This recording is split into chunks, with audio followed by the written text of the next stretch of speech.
British sex workers protest on July 4, 2018, against a proposal that would ban sex worker websites in the UK, citing its similarities to FOSTA SESTA in the United States.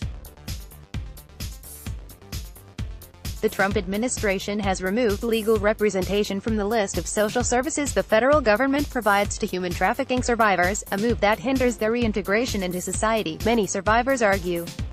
The Department of Justice's Office for Victims of Crime sets federal funding aside to assist crime victims, including the victims of human trafficking.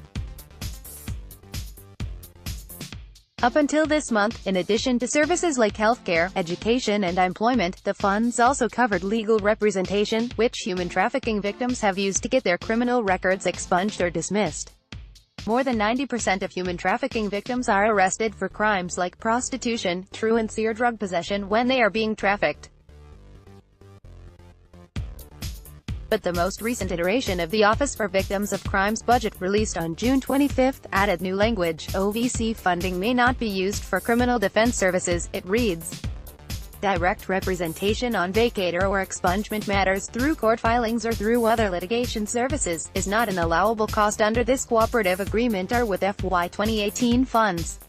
Assistance in paying for legal aid is essential to victims' recovery process, wrote more than 100 trafficking survivors in a letter to the OVC on Friday. Criminal records are a barrier to federal financial assistance for higher education, employment with government agencies, and housing programs, they wrote.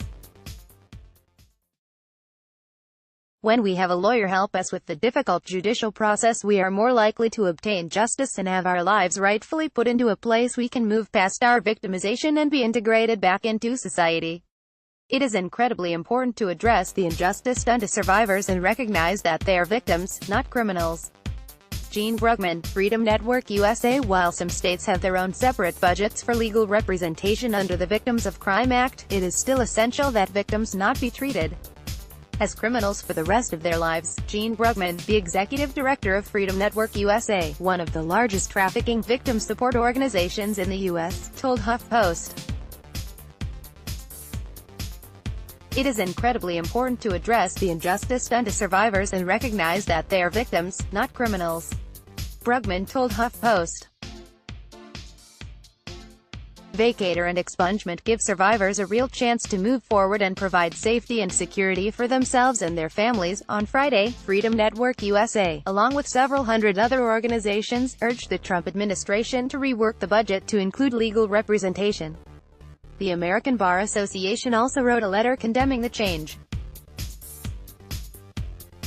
But in a statement to HuffPost, the Office for Victims of Crime said it simply wanted to reprioritize where the money went. In an effort to equip service providers to meet victims' most immediate challenges, OVC prioritized shelter, medical care and basic legal assistance, including legal counseling, a representative for the office said. Resources for legal representation of human trafficking survivors currently exist, including Victims of Crime Act funds that some states make available for that purpose. The OVC representative did not respond when HuffPost asked what the legal representation fees will be used for instead. The move comes just 2 months after President Donald Trump signed FOSTA SESTA, a bill that legislators and administrators praised as an effective way to combat sex trafficking. The legislation passed with an overwhelming majority in both the House and Senate, and Trump was celebrated across the political spectrum for signing it. Legislation holds websites criminally liable for any sex-related content posted by third-party users, an attempt to halt online sex trafficking. Yet critics say the bill puts voluntary sex workers at a greater risk of violence by forcing them to turn to street-based sex work, and make sex trafficking victims more difficult to track down. Several groups, including Freedom Network USA, deeply opposed FOSTA SESTA. Related coverage. Trump signs controversial bill targeting online sex trafficking. Trump just signed legislation that could be deadly for sex workers like me. Opinion: the criminalization of sex work is not an fringe issue. Download. Do you have information you want to share with HuffPost? Here's how.